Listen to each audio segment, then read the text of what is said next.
Hari keempat sudah selesai olahraga, ya nyegerin badan, olahraga ringan aja lah.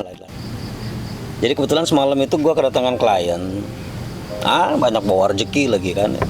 Enaknya hidup ikhlas itu ya kayak gini. Walaupun kita di tengah hutan, jauh dari keramaian, jauh dari kesibukan, ada aja rezeki yang datang. Ya kalau kata guru gue mah, rezeki nggak usah terlalu dipikirkan, yang penting kamu berusaha, kamu berupaya, ikhlas jalaninnya, Allah akan kirim dengan caranya. Seperti cicak dan nyamuk, cicak di dinding, nyamuk di udara, cicaknya nggak perlu lompat, nah nyamuknya nyamperin, kira-kira gitu. Masih banyak sebagian orang merasa bahwa mencari rezeki itu adanya di kota-kota, di tempat keramaian, di tempat kesibukan. Ya, itu nggak bisa kita pungkiri, memang realitanya demikian. Nah, tinggal sekarang kita meluruskan rezeki apa yang ingin kita capai. Kalau rezeki harta, ya harus kerja keras. Apapun dilakonin, yang penting punya penghasilan cukup, bisa nabung, bisa memiliki apa yang diinginkan. Tapi sepertinya kalau ngomongin soal yang diinginkan, kita ini kan manusia hilaf, makhluk yang hilaf, makhluk yang yang serba kekurangan. Saking serba kekurangannya itu ya kita seringkali merasa nggak cukup gitu kan. Sekarang pengen beli motor, dapat, besok beli mobil dan seterusnya gitu. Malah kadang-kadang kita belinya juga dengan cara mengalahkan kepentingan yang sesungguhnya. Contoh dengan kredit, ya kan, yang harusnya kita bisa punya tabungan, kita habis aja untuk orang lain. Walaupun ada sih kendaraannya udah kita miliki gitu, tapi kan tidak harus gitu. Yang namanya orang kan beda-beda. Gua jalanin hidup sekarang ini lebih keikhlasan aja yang gua lakonin.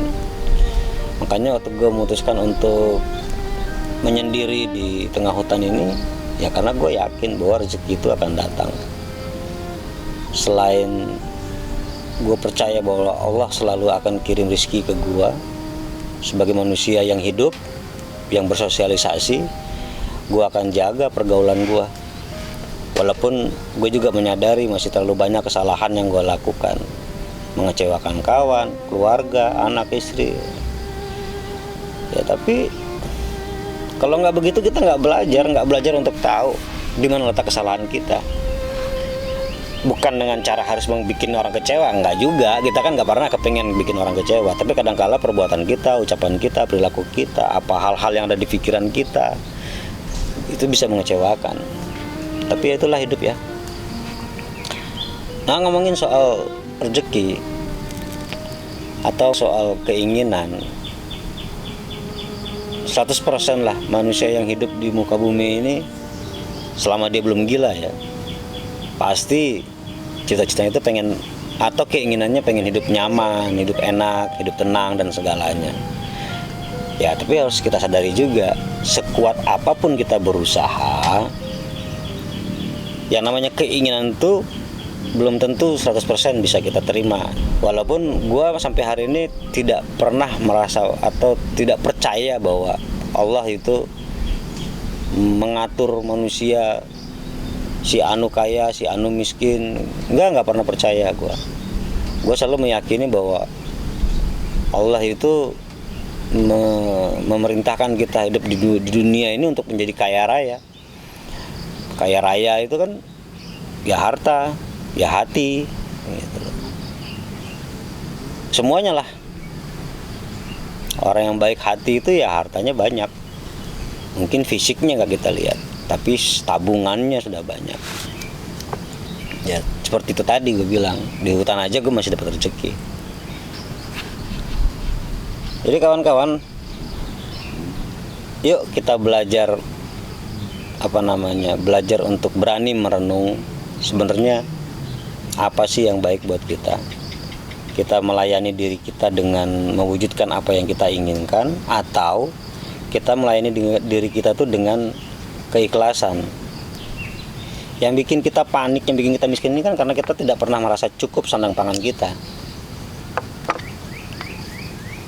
Ikhlas itu standarnya nggak ada sih, karena setiap orang kan punya standar masing-masing. Tapi teorinya ada. Teorinya itu adalah cukup. Nah, itu ikhlas. Jadi kita nggak pernah merasa kekurangan. Gue ambil contoh yang gampang apa ya, karena gue bukan pembicara, gue juga bukan orang yang jago menasihati orang. Tapi mungkin gue akan menceritakan diri gue aja ya, jauh lebih baik daripada gue menceritakan orang lain terjadi fitnah. Lebih baik gue menceritakan diri gue, walaupun di situ ada fitnah ya gue sudah maafkan dulu sebelumnya. Ambil contoh begini, gue dengan keluarga gue aja ya, dengan anak dan istri. Walaupun banyak juga ucapan, perbuatan mereka yang kadang-kadang gue nggak setuju, tapi ya gue ikhlas bahwa memang disitulah dinamika hidup dalam rumah tangga aja, dengan istri dan anak aja. Ada hal yang tidak gue inginkan muncul gitu kan. Nah, dengan cara gue menerima kekurangan itu dengan mengisinya, ya hidup gue jadi lurus, ya, jadi ikhlas. Bagaimanapun mereka, ya mereka adalah orang-orang terbaik dalam hidup gue. Siapapun dia tetap istri gue ya.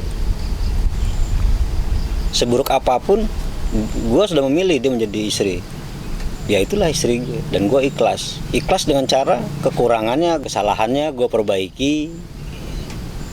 Jadi gue berusaha untuk tidak menuntut.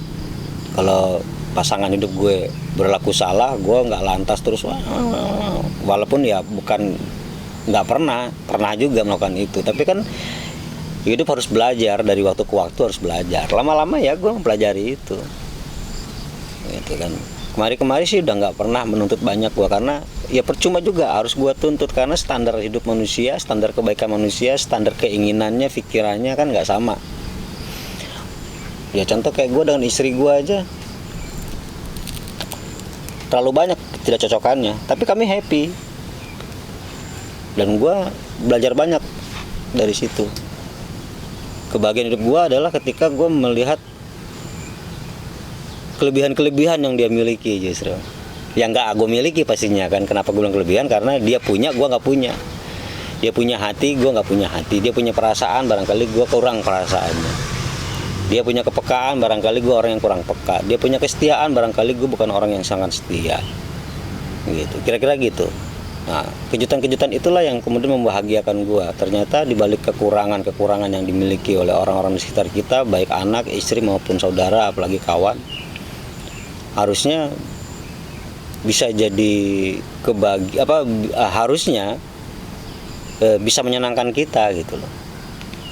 Karena kekurangan yang dimiliki mereka ada di dalam diri kita kelebihannya gitu kan. Kenapa kita bilang kurang? Lu kurang nih, orang ini kurang, punya kurang begini. Ya karena kita punya kelebihan, dan itu menyenangkan bahwa gue yang lebih gitu kan.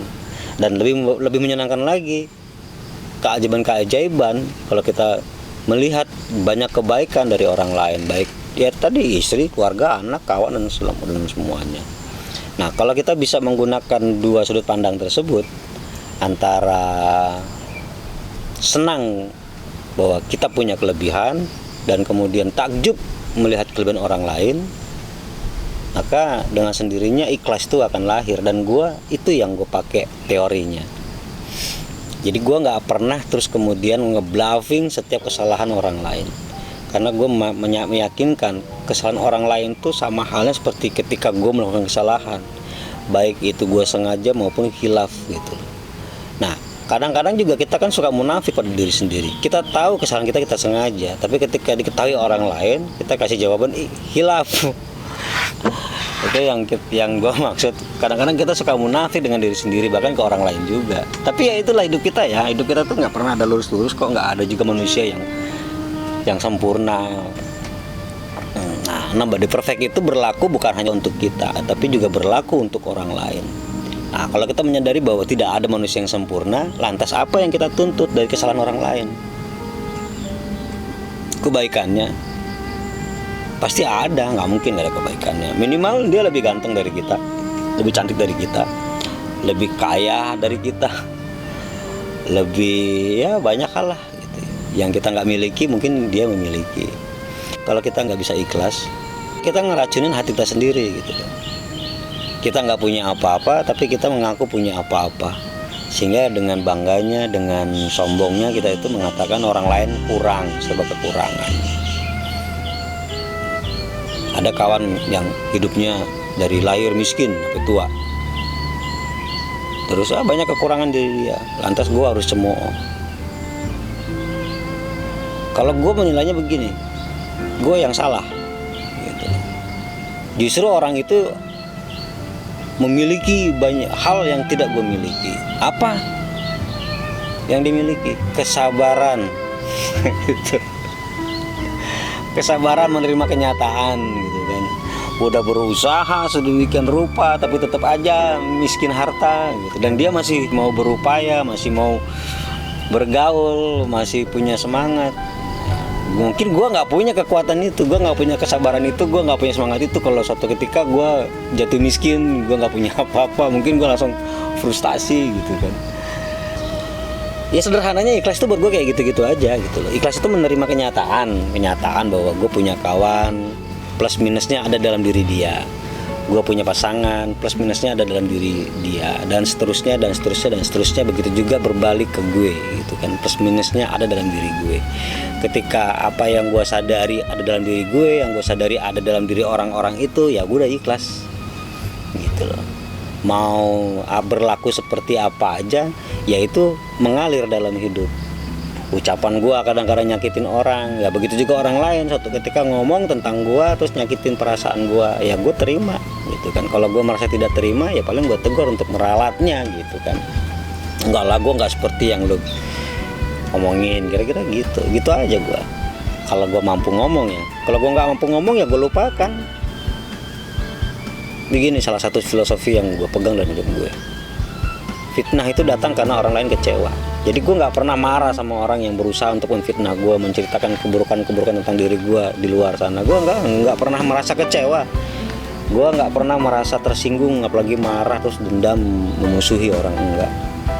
Gitu. Ya kalau terus kemudian gue diam, ya kita manusia kan punya perasaan ya. Kadang-kadang tersentuh juga sisi sentimental kita, jadi agak tersinggung. Tapi rasa tersinggung tuh nggak gue besar-besarkan gitu. Ya cukup sekali waktu tahu, oh ternyata dia gitu ya, oh ya sudah. Nah setelah itu gue introspeksi, kenapa sih orang ini terus kemudian kok marah sama gue, kenapa sih orang ini kemudian ngomongin gue yang enggak. Introspeksi gue, karena apa? Dia mungkin melakukan itu karena ada perlakuan gue yang nggak nyaman buat dia gitu. Nah itu yang gue maksud, fitnah itu datang karena orang lain kecewa. Jadi tugas hidup gue salah satunya dari banyak tanggung jawab atau dari banyak PR gue dalam hidup adalah